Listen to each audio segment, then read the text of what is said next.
반갑습니다. 권영민 인문학연구소 권영민 소장입니다. 인공지능 시대는 인문학이 경쟁력입니다. 사유로 인간다움이 완성된다. 인간성이란 인간다운 기능이다. 인간의 기능은 생식, 감각, 사유로 나뉜다. 생식은 식물도 하는 일이며 감각은 동물에게도 있다. 하지만 사유는 오직 인간에게만 내재된 기능이다.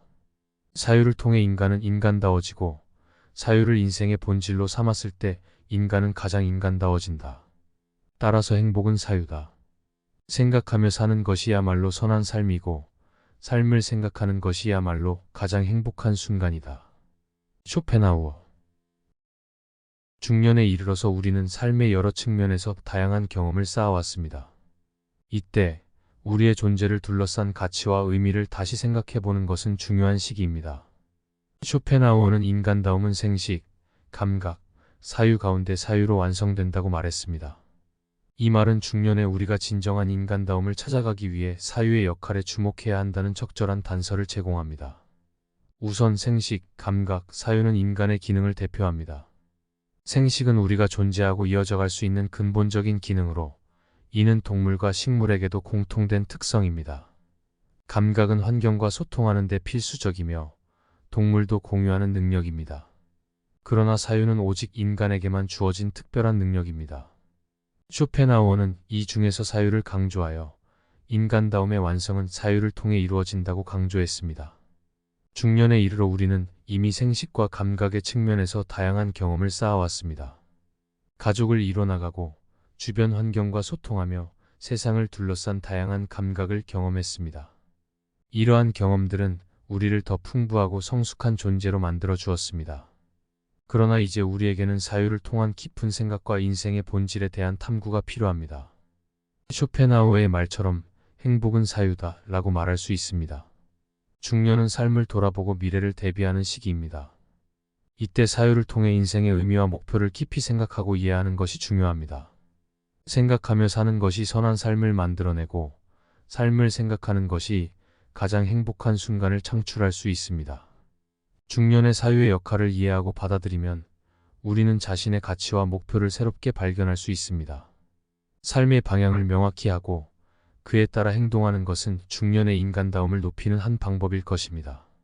또한 다양한 경험을 통해 얻은 지혜를 바탕으로 주변과의 소통을 더욱 깊이 있게 이루어낼 수 있습니다.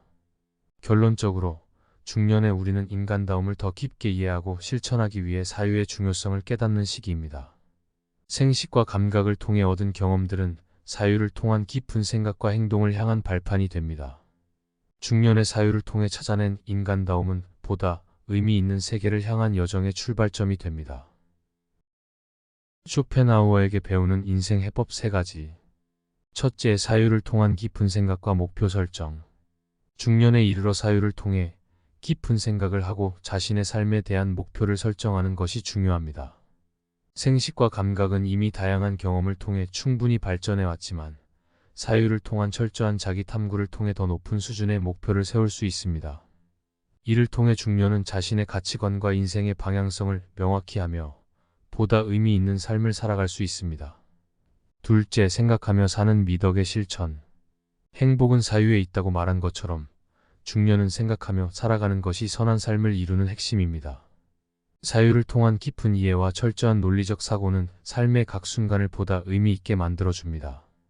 중년이면서 더욱 깊이 생각하고 행동할 때 자기 반성과 지혜를 바탕으로 미덕의 삶을 실천해 나가야 합니다. 셋째, 삶의 목표에 대한 심층적인 이해. 인생의 본질로서 사유를 받아들인다면 중년은 삶의 목표에 대한 심층적인 이해를 향해 나아갈 때입니다. 사유를 통해 찾아낸 삶의 의미와 목적은 중년에 도달한 우리에게 새로운 에너지와 열정을 부여하게 됩니다. 또한 삶을 생각하는 것이 행복한 순간이라면 중년은 각 순간을 최대한으로 즐기고 향기롭게 채워나가는 것이 중요합니다. 과거의 경험과 현재의 인식을 통해 미래에 대한 희망과 만족을 찾는 것이 중년의 인간다움을 완성하는 과정입니다. 이번 강의는 여기까지입니다. 다음 강의는 어리석음을 피하지 말고 마주하라로 뵙겠습니다. 본 강의는 강의 현장에서 경험한 내용을 중심으로 구성했습니다. 이번 영상이 도움이 되셨다면 구독과 좋아요를 눌러주세요. 다음 영상으로 돌아오겠습니다.